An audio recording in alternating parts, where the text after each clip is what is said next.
Sweet Adamono TV. News at first hand. Many actually think you are very disrespectful. I want the Ghanaian people to be assured that whatever they are thinking is contrary to what you are. Please tell us. Thank you very much, Mr. Chairman. Mr. Chairman, respectfully, opinions are like noses. Everyone is entitled to one. My mother and father who gave birth to me are sitting behind me, and I'm sure they are proud of the son that they have raised. Thank you very much. Mr. Chairman, Honorable Chairman, I remember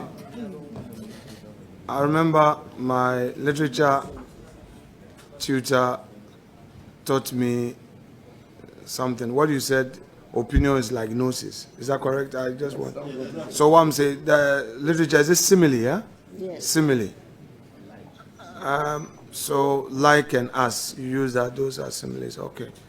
Honorable nominee, would you want to respond to his question in another form without the use of this simile?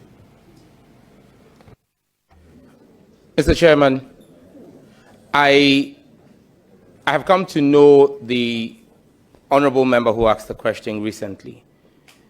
But if there's one person on this panel who has known me for years, and I believe could be a proper character reference, and attest to the fact that I am not abusive and disrespectful, it's the ranking member on the committee, Honorable Afenyo Markins.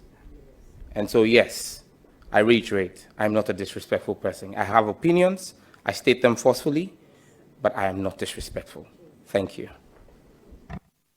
Haven't you brought peace unto yourself with this beautiful... Our president, who was in charge of the government of the day between 2017 and 2025, January 6th, was indeed a beneficiary of the Galamsey activity. Do you solemnly believe in that? That indeed he was a beneficiary of this? Chairman, my understanding is that the president at the time was leader of the NPP, per your constitution. He was leader of the party. We all saw or listened to the recording between the then Minister for Environment, Science and Technology and the then vice chairman of your central region party, where he said you needed to do Galamsey because party had sika. The party that he had sika or needed money was the NPP, and President Akufo-Addo was leader of the NPP.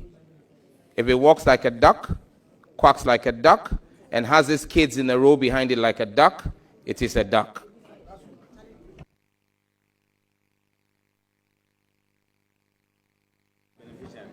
Because some two people were gossiping on the phone.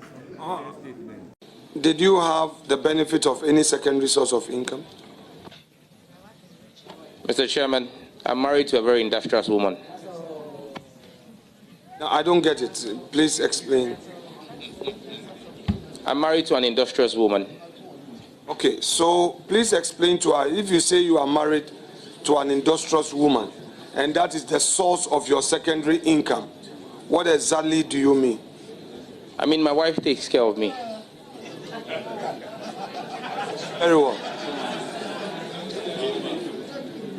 So, industrious woman, she takes care of you. In terms of, again, the cost and the treatment that they receive from the telephony group. You make a call and they tell you the call is out of coverage area. The number you are calling cannot be reached when the person is right in distance with you.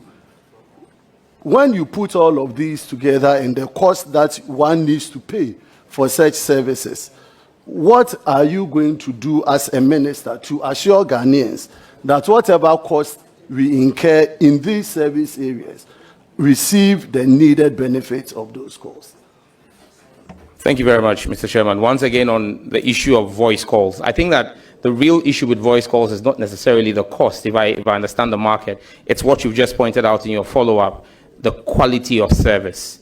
That's where consumers and customers have a problem, and that's where we all face the challenge, where you're making calls and the rate of call drops and call failures are extremely high. I agree with you that there is work that needs to be done from the ministry by way of policy through the regulator, the National Communications Authority, to ensure that the KPIs for the MNOs and service providers is enhanced and that we ensure strict adherence to it. If you set the KPI is low, every MNO is going to pass it. But the question is, are we having the real consumer experience that citizens have to have? As Minister Designate, I think no. I think that there's a lot of work that the telcos have to do. Government also has to do some work, because for you to get better quality of experience, you need to allocate more spectrum to the MNOs. So as Minister Designate, if approved by this House and I become the minister, one of the things we'll work with the regulators to do is to make more spectrum available to the MNOs.